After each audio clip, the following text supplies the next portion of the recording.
తనను ఇక్కడకు రప్పించుకొని పునర్జన్మనిచ్చిన శ్రీ పుణ్యలింగేశ్వర స్వామి సన్నిధికి తీసుకువెళ్లగా శివయ్యను దర్శించి అర్చకుల ఆశీస్సులతో కొత్త జీవితాన్ని పొందాడు.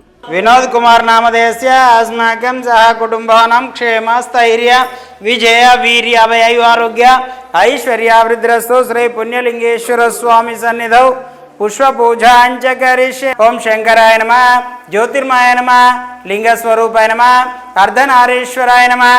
ఓం సర్వమంగళమాంగళ్యే శివే సర్వార్థసాధికే శరణ్యే త్ర్యంబకే దేవి నారాయణే నమోస్తుతే. ఓం శ్రీ మహాపరమేశ్వరోభ్యాయాయ నమో నమః. మంగళ నీరాజనం దర్శయామి.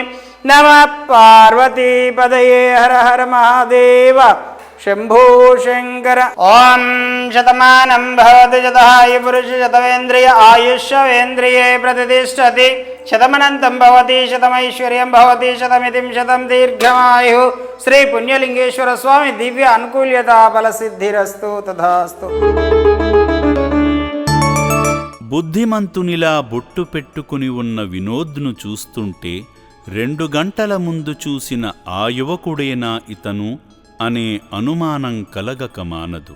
కొడుకులో వచ్చిన మార్పును చూసి ఆ తల్లి సంతోషానికి అవధులు లేకుండా పోయింది.